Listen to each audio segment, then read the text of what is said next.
folks. Welcome to Market Technical Analysis by InTheMoneyStocks.com for October 23rd, 2007.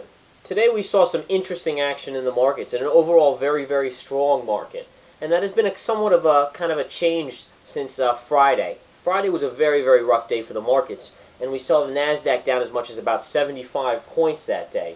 Yesterday, however, the markets did rebound, and again we saw the rebound continue today on the back of Apple strong earnings results that were released yesterday after the bell. These earnings results catapulted the market up over the course of the day, and I'm going to show you the ES chart intraday, and you can see basically where we were. We gapped up here only to test the boundaries of the 200 moving average here. And again, as you guys know throughout all the videos that you've watched with me, moving averages are everything in this market. Moving averages is generally where the market will come down to or move up to depending on where it is in the chart. And as you can see, we gapped up here. Here's 9:30, the big bar signals the opening of the market. And we basically started to sell by 10 o'clock. And you saw a 10 o'clock reversal all the way down, testing that 200 moving average right there. Now, of interest, we basically bounced right off of that and kind of traded in a choppy fashion all along to the point of here where we basically reached the highs of the market. And you can see right here, basically a double top. And that was a nice sell signal in the market as an intraday trader. Those of you that like to trade intraday, you know that these basics happen. So you saw a double top right here, a sell-off back down to the crossing point, or a little necktie right here is a necktie. And again, a necktie is the crossing of two moving averages and the price coming down right into those moving averages. And right from there, we basically squeezed the rest of the day higher. Now, the squeeze ended us at the highs of the day. Now, very interestingly enough, we had the four horsemen, and this term was coined by Kramer, the four horsemen of Apple, Research in Motion, Baidu, and Amazon, and Google. So I'm adding Baidu in there as a fifth horse. And we saw these stocks up huge. All right, we'll look at Apple first. Apple on earnings was up $11 here, and you can see it basically gapped up the whole day. And I'll show you the daily chart right here. You have the gap right there, and it basically continued straight across the whole day. Now that's a little different because Research in Motion, and here's the chart here, was trading up all day basically on strong tech, but in the afternoon a deal was reached to spread their Research in Motion product in China. And China basically caused this stock to run huge here. Research in Motion closing up $11, and that was well off the high over here, but still sizable move there, absolutely a humongous move. All right. In addition, we also saw Baidu, B-I-D-U, up almost $34 on the day, closing near the highs of the day, and you can see the type of move this was. Basically redoing the move here that we saw about a week and a half ago where we dropped 60 points. All right. In addition, Amazon.com, who had earnings after the bell, basically catapulted itself from $90 to $100 today, and a sizable move there, closing at the highs of the day, up about 10% on the day, or $9.53 to $100.80. Now, interestingly enough, Amazon had earnings after the bell. And this is where it gets very interesting, because when a stock generally pushes up so much into earnings, and a $10 move or a $9.50 move on a $90 stock is a sizable move going into earnings, it makes it very hard for the momentum to continue up further. And that's exactly what we saw here, because Amazon, and I'm going to put it in a level 2 and let you see what's going on here, is getting hit pretty hard right after the bell. And here's the level 2 on Amazon, and you can see it closed at $100.82 of $9.53 and is selling off about $10 here after hours. So it's basically wiping out all of the day's gains and going back to as if today never happened for the stock. Now, a couple others with earnings here.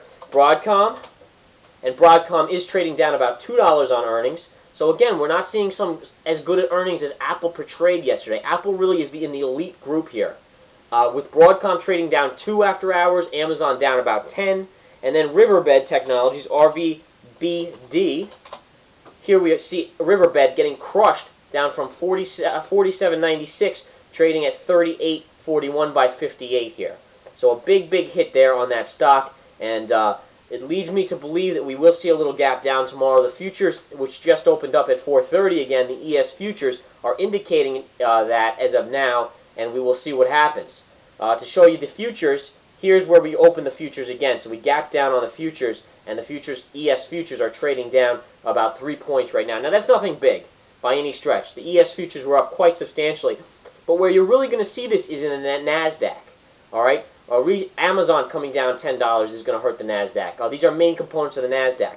Most of Apple, Research in Motion, Baidu, Google, they're all trading down a couple dollars after hour, which after a run like today is not surprising by any stretch. But it is important to remember that you could see a weaker NASDAQ, and that's something I want to talk about today as we bring up the NASDAQ chart. NASDAQ has led this market in a huge way. And that's been no mystery to anyone. Tech has been where the money's been flowing. Now, what's interesting here is that tech had all these earnings coming out. The four horsemen reported now. All right, we had RIM like a month ago, Apple yesterday, Amazon today, Google last Thursday, I think it was, or last Wednesday, and now all of a sudden, the main players in tech have kind of finished up their reporting. And the NASDAQ, as you can see, has just been, ever since August 16th, has just been so strong. And you can see the channel as we basically get back right into that channel level there on this market, if you look at it from this point of view.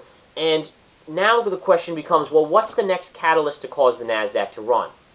All right, would a lowering of interest rates do it? Well, that's possible. But the question is, how do we take whether or not the Fed lowers interest rates? Is that bullish or bearish? Because does that mean the economy is going into recession and they have to save it?